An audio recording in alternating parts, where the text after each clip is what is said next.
स्वागत है आपके अपने YouTube चैनल CS एकेडमी में। जो आपका एग्ज़ाम लिया था SSC GD 2023 में, तो SSC GD 2023 के जितने भी प्रीवियस ईयर क्वेश्चन हैं गणित के, पहले हम उसको सॉल्व करेंगे और आप हमारे चैनल के साथ बने रहें और जितने भी गणित के सेट हैं उन सभी सेट को आप बनाते रहें, ठीक है। तो 20 प्रश्न होंगे आपके इसमें और 20 प्रश्नों की श्रृंखला है और प्रत्येक दिन एक सेट जाएगा, तो आप उस सेट को अभ्यास करें। देखिए, रिजल्ट के लिए सबसे आवश्यक है अभ्यास करना। ज़्यादा से ज़्यादा अभ्यास करेंगे, ज़्यादा से ज़्यादा आपके टाइम जो है वो मैनेजमेंट, आपका टाइम कम लगेगा और क्वेश्चन में एक्यूरेसी भी आएगी। जैसे ये क्वेश्चन बोला 6 प्लस, देखिए 6 प्लस 4 16 माइनस 4। देखिए 16 में से 4 घटेगा तो ये क्या हो जाएगा आपका, 16 में से 4 घटेगा 4 बचेगा और 2 का स्क्वायर 4, 4 और 2 क्या हो जाएगा ये बचा आपका, एक मिनट, 16 में से 4 गया 12 बटा 4 और 2 कितना हो जाएगा ये 6, ठीक है, माइनस 2। 6 से काटें तो क्या हो जाएगा ये 6 दूनी 12, तो 6 प्लस 2 माइनस 2, तो ये 2 से 2 कटेगा और रिजल्ट आपका क्या आएगा बच्चे, रिजल्ट आएगा 6। आंसर बनेगा ऑप्शन नंबर ए। तो एक सिंप्लीफिकेशन से यानी कि सरलीकरण से एक क्वेश्चन आपका आता ही है, ठीक है। तो एक क्वेश्चन आपके सरलीकरण से आते हैं, आगे बढ़े। एक हेयर ड्रायर का अंकित मूल्य 10,550, ठीक है, 10,550 रुपए है। दुकानदार इस पर 18% का डिस्काउंट यानी कि छूट ऑफर करता है, इसका विक्रय मूल्य क्या होगा। तो सबसे पहले हम क्या देखेंगे, अंकित मूल्य। अगर जितने भी छूट दिए जाते हैं वो सारे के सारे छूट किस पर दिए जाते हैं, अंकित मूल्य पर। तो हमें विक्रय मूल्य निकालना है, तो विक्रय मूल्य बराबर क्या होता है, तो देख लीजिए, अंकित मूल्य गुणा, अगर हम 18% डिस्काउंट दे दिया तो लिया कितना परसेंट, देखिए 82%, 82%, 0 से 0 कैंसिल, 2 पंजे 10, 2 चौका 8 और 1, 5 दूनी 10, देखो इसको काटेंगे हम और 1 एकम 1, तो इकाई का अंक जिसका भी 1 आएगा वही आंसर होगा। आंसर क्या बनेगा बच्चे, 8651 रुपए आपका आंसर बनेगा। तो ऑप्शन नंबर ए आपका आंसर बनेगा। इसका विक्रय मूल्य क्या होगा, विक्रय मूल्य होगा 8651। कैसे, तो 18% छूट देने के बाद। तो विक्रय मूल्य क्या होता है, विक्रय मूल्य बराबर अंकित मूल्य गुणा 100 माइनस छूट, जितनी भी छूट दी जाए, और बटा में क्या करेंगे 100 करेंगे, तो यही हमारा क्या निकलता है, विक्रय मूल्य। तो इसको याद कर लेंगे और इसको समझ लेंगे, ठीक है। नेक्स्ट क्वेश्चन की बात करें। जब भी ऐसा प्रश्न आएगा तो सबसे पहले क्या करना कि यदि गाड़ी जो है, पहले हम यहां देख लें, देखो यदि गाड़ी एक ही दिशा में अगर जाएगी, एक ही दिशा में अगर होगी, एक ही दिशा में जाएगी, तो उस कंडीशन में क्या करेंगे हम, उस कंडीशन में करते हैं हम चालों का अंतर। तो हमारी गाड़ी जो है एक ही दिशा में जा रही है और स्पीड है 2 ट्रेनों का 110 और 90, तो बच्चे इनका अंतर क्या आएगा, तो आप सीधा लिखिए समय बराबर दूरी बटा चाल, समय बराबर दूरी बटा चाल, यानी कि समय कितना है, इनका समय पार करने का 54 सेकेंड और दूरी कितना है, तो एक रेलगाड़ी की लंबाई है 130, दूसरी की लंबाई अगर हमें निकालनी है तो T2 लिख देंगे और इन दोनों चालों का अंतर कितना है, 20 किलोमीटर प्रति घंटा।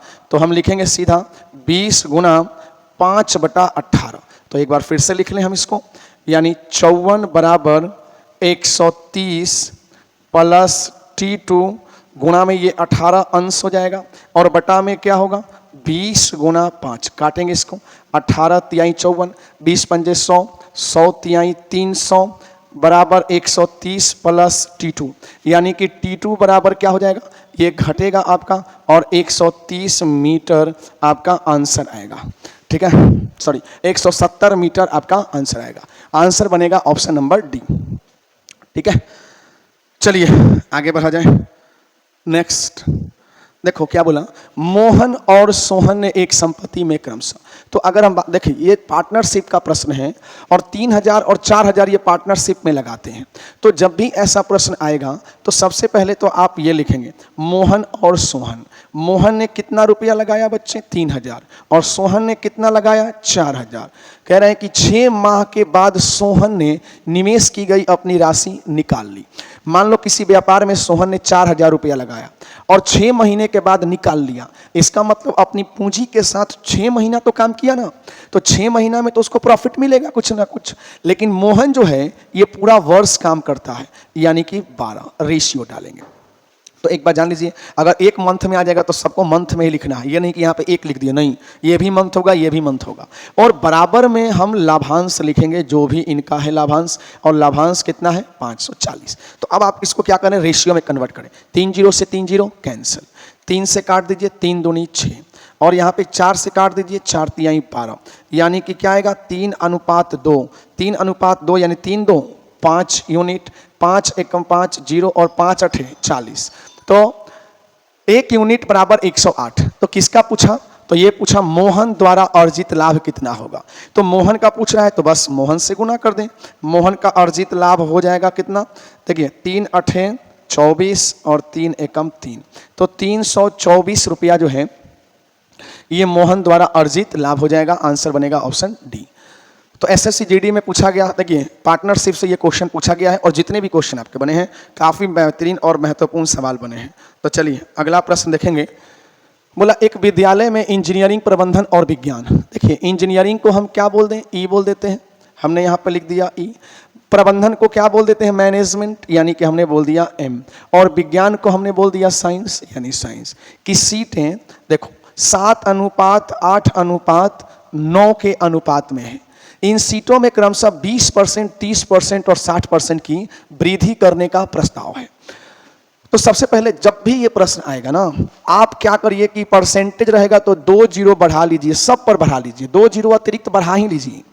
और इसमें क्या बोला, इंजीनियरिंग में 20% की वृद्धि हो गई, ठीक है, और मैनेजमेंट की बात करें तो 30% की वृद्धि हो गई, और अगर हम विज्ञान की बात करें तो 60% की वृद्धि हो गई।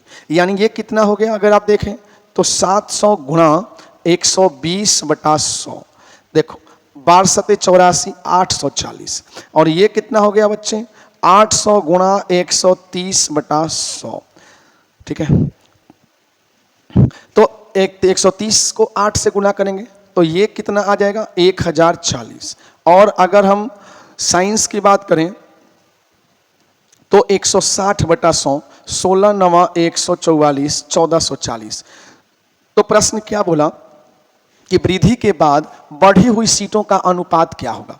तो बच्चे हम अनुपात निकालेंगे इसको कैसे, 0 से 0 कैंसिल, 4 से कटेगा सबका सब, तो 4 से काटिए, 4 दूनी 8, 4 एकम 4, 4 दूनी 8, 4 छिक्का 24, 4 तिहाई 12 और 4 छिक्का 24, यानी आपका आंसर बनेगा 21:26:36। आंसर क्या बनेगा डी।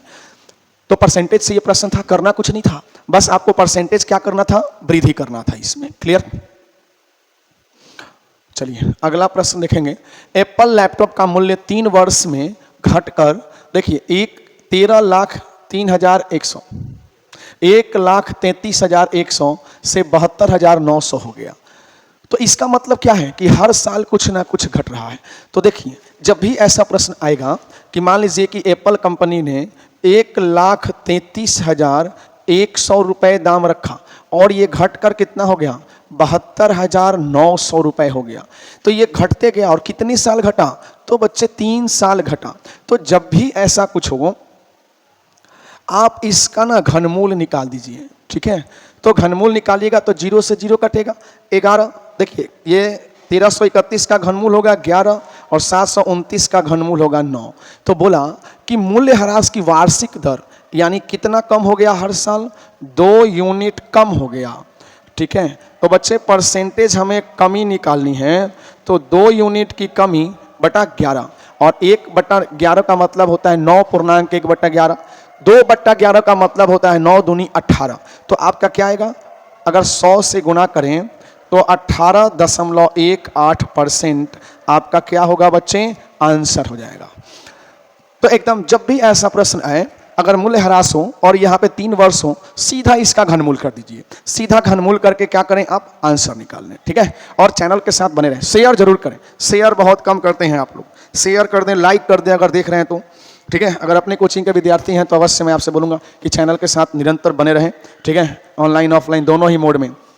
ये आपके लिए समझिए कि अंतिम मौका है। देखिए ये प्रश्न आपका जो है मेंसुरेशन का है। बोला कि उस शंकु का आयतन ज्ञात कीजिए। तो सबसे पहले तो शंकु जान लीजिए कि ये इस प्रकार का जो शेप होता है, ये शंक्वाकार शेप है, ये शंकु है जिसमें ये ऊंचाई है और ये त्रिज्या है। और हमें निकालना क्या है बच्चे? आयतन। तो शंकु का आयतन क्या होता है? शंकु का आयतन क्या होता है बच्चे? देखो शंकु का आयतन होता है 1/3 पाई r स्क्वायर h होता है। अब देखिए बोला इसकी ऊंचाई 24 सेंटीमीटर और त्रिज्या 14 सेंटीमीटर। तो हम क्या करेंगे? हम इसका निकालेंगे आयतन। तो 1/3 इंटू पाई का मान क्या होता है? 22/7 और त्रिज्या कितनी है? 14। तो 14 गुणा 14 और ऊंचाई कितनी है? 24। अब काटिए, गुना करिए, आंसर आएगा। जैसे 7 से काट दो, 7 दूनी 14, 3 से काट दो 3 अठे 24। अब हम गुना करें आयतन के लिए, कितना? 8 दूनी 16, तो 22 गुणा 14 गुणा 16। तो बच्चे आप यूनिट डिजिट गुना करें। जैसे 6 चौके 24, इकाई अंक 4 आया और 4 दूनी 8।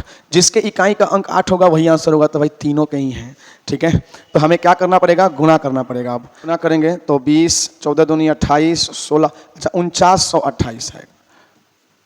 4928 घन सेंटीमीटर आपका आंसर आएगा। तो बच्चे ये टाइम एंड वर्क का क्वेश्चन है और यहाँ पर आप देखेंगे अंजलि द्वारा एक कार्य को पूरा करने में लिया गया समय।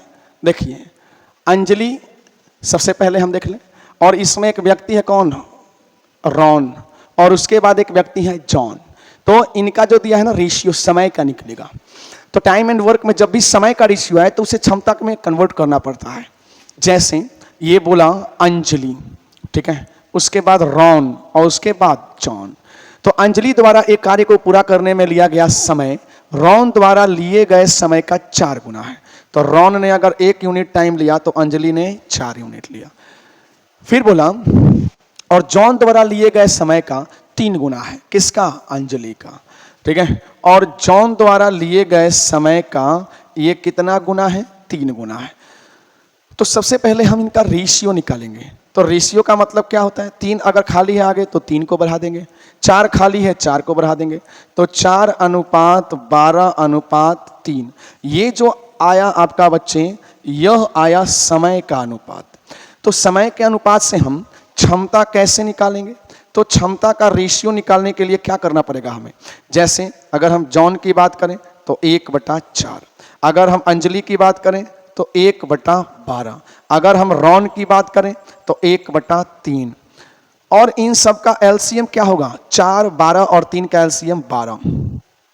तो आप एक काम करें, सीधा सीधा 12 से गुणा करें। प्रैक्टिस कर लेंगे तो एकदम टाइम आपका कम लगेगा, बच जाएगा टाइम। 1 और यहाँ पर हो जाएगा 3 चौका 12। तो इनके क्षमता का अनुपात आया 3:1:4। यदि वे तीनों एक साथ कार्य करते हैं तो पूरे कार्य को पूरा करने में उन्हें 4 दिन लगते हैं। तो बच्चे सबसे पहले तो हमें टोटल वर्क निकालना होगा। और टोटल वर्क क्या होगा? इनकी क्षमता का योग। 4, 1 5 और 3 8। और कितने दिन में करते हैं? 4 दिन में। तो 8 चौका क्या हो जाएगा? 32। ये कुल कार्य है।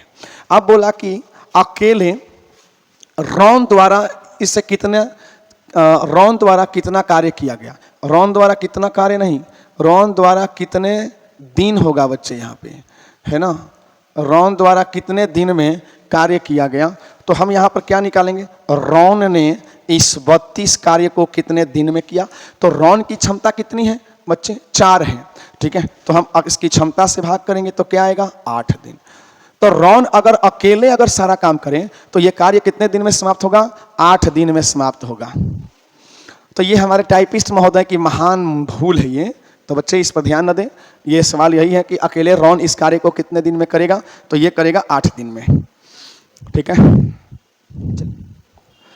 देखो ये मिश्रण का प्रश्न है और टाइपिस्ट महोदय की एक और गलती, 5:3 होगा। देखिए 624 लीटर के मिश्रण में दूध और पानी का अनुपात 5:3 है।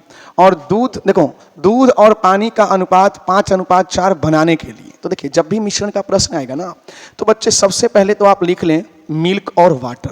इसका रेशियो कितना है? 5:3। और हमें बनाना क्या है इसमें? 5:4 बनाना है। तो एलिगेशन का नियम, जिसकी मात्रा मिलाई जा रही हो, बढ़ाई जा रही हो, घटाई जा रही हो, सिर्फ उसी पर असर पड़ेगा। बाकी जो होंगे आपके वो क्या होंगे, कांस्टेंट होंगे। तो ये मिल्क जो है आपका, ये मिल्क क्या होगा, कांस्टेंट हो जाएगा। ठीक, तो अब सबसे पहले देखें कि टोटल मिश्रण है कितना, है ना। टोटल एलिगेशन है 624 लीटर। इसमें भाग देंगे 5 और 3 से, 5 और 3 8, 8 से कटेगा, 8 सत्ते 56 और बचा कितना 4 और 2 6 और 4, तो 8 अठाई 64, 1 यूनिट बराबर 78। तो यहाँ वृद्धि भी तो 1 यूनिट है और यहाँ पे 78 से गुणा करें तो क्या आएगा बच्चे, 78 लीटर। अगर 78 लीटर पानी मिला दें तो इनका रेशियो 5:4 हो जाएगा। तो आंसर बनेगा ऑप्शन नंबर ए। क्लियर, चलिए देखिए 10वां प्रश्न है, एक मोबाइल फोन का अंकित मूल्य 10,000 था। दुकान के मालिक ने 10% छूट की घोषणा की। देखिए डिस्काउंट का प्रश्न है। एक मोबाइल का अंकित मूल्य कितना है बच्चे, 10,000 है। ठीक है, दुकान के मालिक ने कहा कि भैया हम 10% की छूट देंगे। तो जो छूट होती है ना वो 100 से माइनस करेंगे, क्या आएगा 90, 90/100। फिर लेकिन ग्राहक के और अधिक अनुरोध पर ग्राहक ने कहा कि नहीं भैया हमें और छूट चाहिए, तो उसने नगद छूट देने के बाद, देखो इसने क्या दिया, एक नगद छूट। तो हमें नहीं पता कि इसने कितना छूट दिया, तो इसको 100 - x और बट्टा में क्या लिखेंगे 100, और तब जाकर ये मोबाइल उसे कितने में मिला, यानी बेचा कितने में, विक्रय कितने में किया इसने, 8500 में। तो आपको यही x का वैल्यू निकालना है, ये सेकंड छूट है। तो पहले तो 2 0 से 2 0, फिर 2 0 से 2 0 कैंसिल। अगर हम इसको काटें यहाँ पर तो ये भी कट जाएगा आपका, 1 0 से 1 0, 3 से कटेगा नहीं। अब 9 को 100 से गुना करें तो क्या हो जाएगा, 900 - 9x बराबर 850, यानी 9x का वैल्यू क्या आएगा, इन दोनों की अगर अंतर करें तो इन दोनों का अंतर 50, यानी x जो आपका छूट है ये 50/9 हो जाएगा। ठीक है, यानी कि अगर भाग करें इसमें तो 9 × 5 = 45, ठीक है, दशमलव अगेन 9 × 5 = 45, 5.5%, और आगे 5 5 आते जाएगा तो उसको रोकने के लिए 5.56% दूसरी छूट हो जाएगी। तो आंसर क्या बनेगा आपका, ऑप्शन बी बनेगा। ठीक है, आइए नेक्स्ट क्वेश्चन देखेंगे। देखो, एक विद्यालय प्रबंधक 40 दिनों में एक नया विद्यालय भवन बनाने का निर्णय लिया। देखिए इस प्रबंधक ने कुल कितना समय लिया, 40 दिन में बनाने का इसने समय लिया। देखिए ठेकेदार क्या होता है, वो एक समय पीरियड देता है कि भैया हम इतने दिन में काम कर देंगे। तो इसने कहा कि हम 40 दिन में आपका पूरा का पूरा काम कर देंगे, विद्यालय हम बना देंगे। लेकिन कह रहे हैं कि शुरुआत में 100 आदमी काम पर लगाए।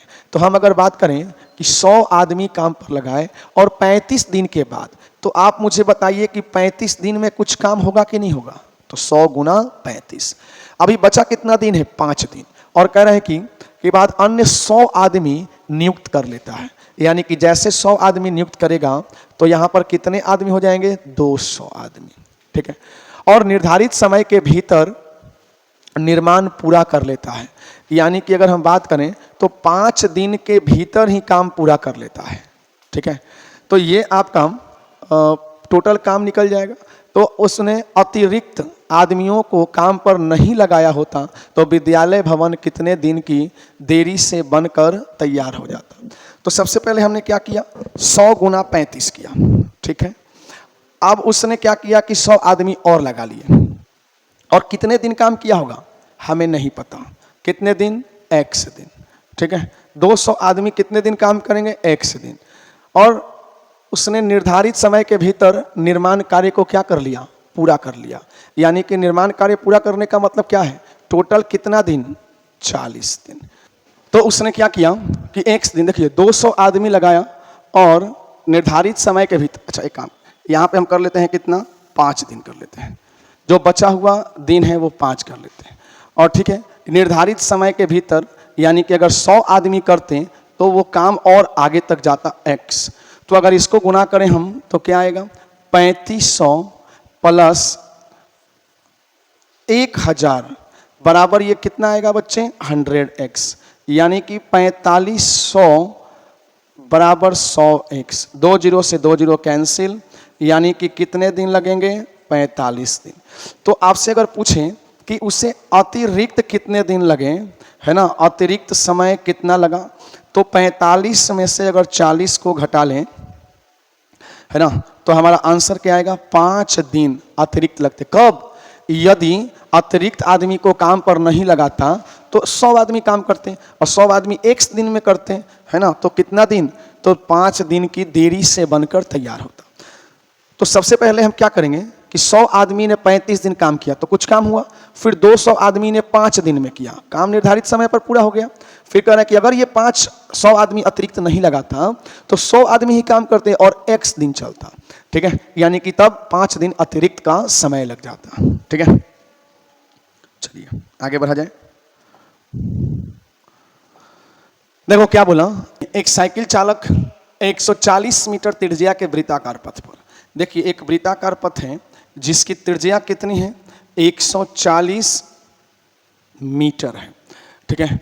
तो एक चक्कर में तय की गई दूरी क्या होगी, सबसे पहले तो हम देखें, एक चक्कर में तय की गई दूरी होती है वृत्त की परिधि, और परिधि क्या होती है बच्चे, 2πr, यानी कि हम अगर डिस्टेंस को देखें जो उसने तय किया 2 गुणा 22/7 गुणा 140, तो 7 दूनी 14, यानी डिस्टेंस आ जाएगा कितना, 880 मीटर, 880 मीटर। अब क्या पूछा, तो साइकिल चालक की औसत चाल क्या होगी, तो साइकिल चालक की, अच्छा, औसत चाल क्या होती है, औसत चाल होती है कुल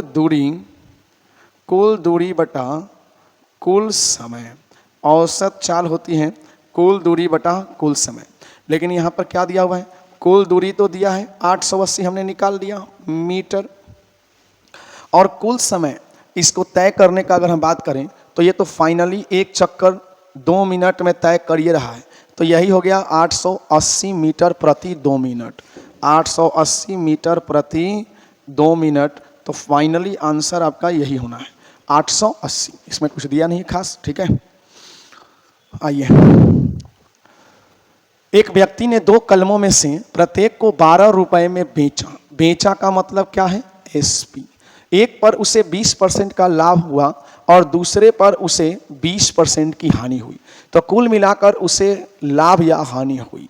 तो सबसे पहले तो हम एक बात करें, तो टोटल अगर SP की बात करें, टोटल SP की बात करें विक्रय मूल्य, तो 12 रुपया प्लस 12 रुपया, ये हो जाएगा आपका क्या, 24 रुपया। अब हमें निकालना है CP, तो एक को बेच रहा है, अच्छा आप जान लें CP बराबर क्या होता है, CP यानी क्रय मूल्य बराबर विक्रय मूल्य गुणा 100 बटा 100 प्लस माइनस प्रतिशत लाभ या हानि, तो इसको याद रखेंगे, प्रतिशत लाभ या हानि।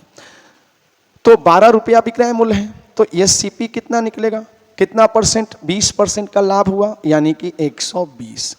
तो यहाँ पर अगर हम बात करें तो पहले पेंसिल को इसका क्रय मूल्य क्या होगा, 10 रुपया CP1, और दूसरे की अगर हम बात करें तो विक्रय मूल्य गुणा 100 बटा 20% की हानि हुई, यानी कि 80, 20 100 का 80 और 20 25 100, यानी कितना रुपया हो गया बच्चे, तो ये 15 रुपया हो गया। तो फाइनली अगर हम इनको जोड़ें तो हमारा CP हो गया कितना रुपया, 25 रुपया। तो आप मुझे एक बात बताइए, जब भी CP में से SP को घटाते हैं तो लॉस होता है, यानी कि CP कितना है, 25 रुपया में से जब 24 रुपये को घटाएंगे तो 1 रुपया हमें क्या होगा, लॉस, और यही आंसर बनेगा आपका, 1 रुपये की हानि होगी, ठीक है। तो इसको आप तुरंत कर सकते हैं, ऐसा नहीं है कि ये हमने बना दिया तो बहुत लंबा हो गया, आप प्रैक्टिस करेंगे तो एकदम छोटा हो जाएगा, क्लियर।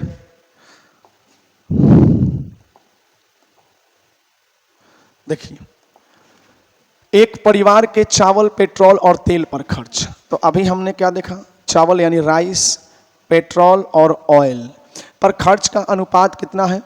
8:11:16 है। यदि इन वस्तुओं की कीमतों में 10%, 20% और 30% की वृद्धि की जाती है, तो हमने क्या बोला कि परसेंटेज वृद्धि वाले प्रश्न जब भी देंगे तो आप इसको क्या करें, 2 जीरो लगा दें इसमें। क्लियर?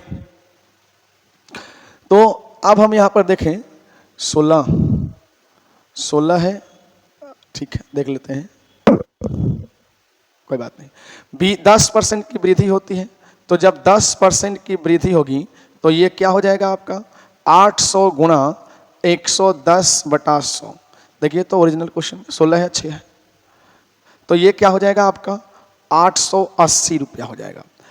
पेट्रोल में जब आपकी 20% की वृद्धि होगी तो ये आपका हो जाएगा 1100 गुणा 120/100, यानी कितना हो जाएगा?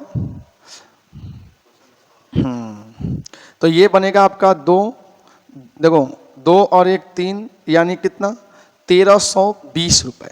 और बच्चे यहाँ पर ये आपका क्या हो जाएगा, ये हो जाएगा 6, ठीक है, ये 16 नहीं है, ये है आपका 6।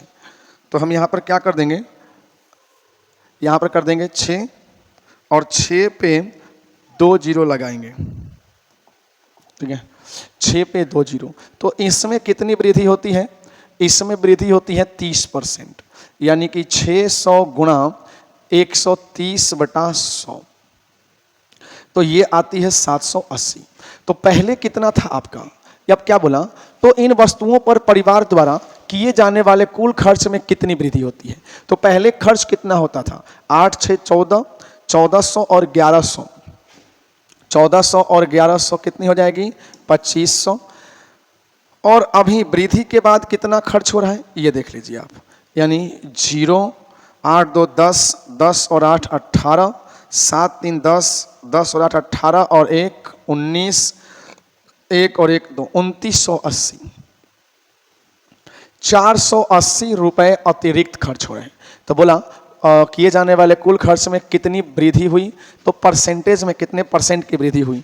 तो परसेंटेज अगर आपको निकालनी है तो 480 अंश 480 गुणा 100 और बटा में पहले कितना 2500। तो बच्चे काटो इसको, 5 5 25, 5 9 45 और 5 6 30।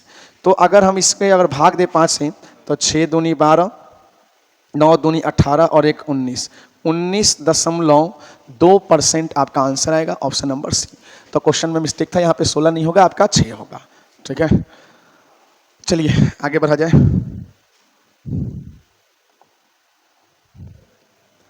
चौदह हो गया, 15। देखिए 12,000 10% वार्षिक की चक्रवृद्धि ब्याज दर से। तो सबसे पहले देखें तो कंपाउंड इंटरेस्ट का क्वेश्चन है ये, और हमारा प्रिंसिपल कितना है 12,000, रेट ऑफ इंटरेस्ट कितना है 10%, और एक निश्चित अवधि में 15,972 हो जाती है, यानी कि हमारा अमाउंट कितना है 15,972। तो सबसे पहले तो आप लिख लें क्या, जब भी मैंने आपको बोला भी था ऐसे प्रश्न आए रेशियो में डालिए, प्रिंसिपल रेशियो अमाउंट 15,972, और आप इसको काटिए, तब तक काटिए जब तक ये स्क्वायर क्यूब 4 टाइम 5 टाइम ना बन जाए। जैसे हमने इसको काटा 4 से, 4 तिहाई 12, ये कट गया आपका। फिर 4 से काटें तो 4 तिहाई 12 बचा 3 39, 4 नीम 36, 3 37, 4 नीम 36 और 4 तिहाई 12। तो बच्चे ये 3 से कटेगा कितना आएगा 1,000, और यहाँ पर ये 3 से कटेगा तो देखो ये आ गया 1331। तो जो अब ये 10 का क्यूब है और ये किसका क्यूब है 11 का क्यूब। जो पावर आता है ना पावर, वही तो जो टर्म है वही समय है। तो अगर यहाँ पर वर्ष दिया है तो समय 3 वर्ष, माह दिया होता तो माह, तो 3 टर्म्स होंगे यानी कि 3 वर्ष होंगे। तो जब भी ऐसे प्रश्न आए तो सीधा रेशियो से निकालें। क्लियर? देखिए समान लंबाई की 2 रेलगाड़ियां, सेम आ गया प्रश्न, समानांतर पटरियों पर विपरीत दिशाओं में। देखिए मैंने क्या बोला था कि अगर विपरीत होंगी तो क्या होगा, विपरीत गाड़ियां आएंगी तो चालों का योग होता है। तो आप चाल जोड़ दीजिए, जैसे कि 54 किलोमीटर प्रति घंटा और 90 किलोमीटर प्रति घंटा को जोड़ देंगे तो ये हमारा कितना आएगा 4 और 9 5 14, यानी 144 किलोमीटर प्रति घंटा आएगा। वे 12 सेकंड में एक दूसरे को पार कर जाती हैं। तो बच्चे समय बराबर क्या होता है? समय बराबर होता है दूरी बटा चाल। यानी कि समय कितने सेकंड में? तो 12 सेकंड में पार कर जाती है। एक रेलगाड़ी की लंबाई कितनी है हमें नहीं पता। पहली की लंबाई x और दूसरी की लंबाई x, चाहे आप t1 t2 कर सकते हैं, बटा समय कितना हो गया, तो चाल कितना 144। चूंकि यह 12 सेकंड में है तो चाल को मीटर प्रति सेकंड बनाने के लिए 5/18 से गुणा, तो 12 बराबर ये क्या हो जाएगा 2x बटा 144 गुणा 5, ये 18 अंश में चला जाएगा। ठीक है, अब आप इसे काट सकते हैं, 18 से आप 144 को काट सकते हैं, 8 मरतबे 18 से 8 मरतबे, तो और इसको काट सकते हैं आप 2 से काट सकते हैं, 2 छिक्का 12। ठीक है, तो हम यहाँ पर क्या देखेंगे, x का वैल्यू क्या आ जाएगा, देखो 8 पचे 40 और 40 4 छिक्का 24, यानी कितना आ जाएगा 240 मीटर आपका आंसर आएगा। कितना 240 मीटर, ऑप्शन ए आपका आंसर बनेगा बच्चे। ठीक है, तो आप जब भी सवाल बनाएं तो एकदम ऐसे टेक्निक का इस्तेमाल कर लें। ठीक है, और हमारे चैनल के साथ बने रहें निरंतर। देखिए क्या बोला, 7 सेंटीमीटर त्रिज्या वाली एक गोलाकार पानी की टंकी को पेंट करने के लिए की लागत की गणना करें। यदि पेंटिंग की लागत 4.5 रुपए प्रति सेंटीमीटर स्क्वायर है, जहां पाई, तो यह है दुनिया का एक लौता विचित्र पाई। ठीक है, आपने शायद पहली बार देखा होगा, ये रोहित पांडे जी का टाइपिंग पाई है, शाबाश पांडे जी। तो 7 सेंटीमीटर त्रिज्या वाली एक गोलाकार पानी की टंकी। सबसे पहले अगर देखें गोलाकार, ये हो गया गोलाकार। गोलाकार यानी कि अगर हम बात करें इसकी, तो ये इसकी त्रिज्या हो गई।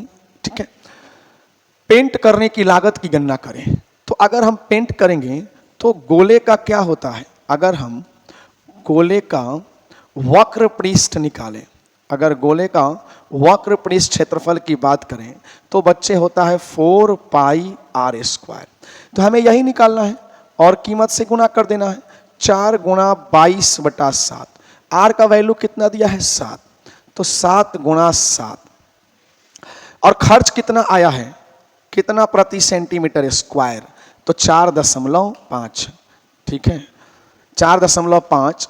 तो अब हम क्या करेंगे, इसको पहले काटेंगे आप।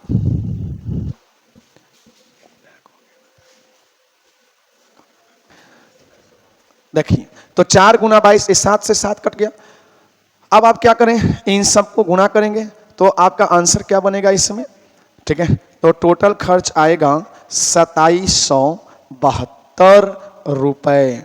क्लियर, तो बच्चे इसको गुना कर लें एक बार और देख लें इसको अच्छे से, बार बार रिमाइंड करके देखें। देखो क्या बोला कि 0.75 और 3 का मध्यानुपाती ज्ञात करें। तो जब भी आपको कहेगा ये मध्यानुपाती, तो मध्यानुपाती क्या होता है, root under a into B, याद रखेंगे। तो मध्यानुपाती किसका निकालने को बोला, तो a का मतलब हो गया आपका 0.75 और b का मतलब हो गया 3। तो दशमलव हटेगा तो बट्टा में क्या लगेगा, बट्टा में लगेगा 100। तो ये हो जाएंगे बच्चे रूट अंडर 75 तिया 225 और बट्टा में 100। तो इनका वर्गमूल क्या आएगा 15/10, यानी 1.5 आपका आंसर बनेगा।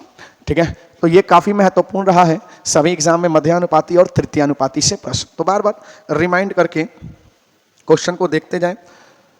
19 नंबर प्रश्न बोला, देखिए, यदि चावल की कीमत में 10% की कमी, तो जब भी यह प्रश्न आएगा, कमी एक व्यक्ति को रुपए 250 में 22 किलोग्राम अधिक चावल प्राप्त करने में सक्षम बनाती है, तो चावल की वास्तविक कीमत प्रति किलोग्राम क्या है। तो उसकी वास्तविक कीमत क्या है, तो हम उसकी अगर हम बात करें वास्तविक कीमत की, तो वास्तविक कीमत क्या हो जाएगी, मात्रा या रुपया, रुपया कितना, तो 250 गुणा जितना परसेंट कमी या वृद्धि हो रही है उसको लिख दीजिए, बटा जितनी मात्रा है उस मात्रा को लिख दीजिए।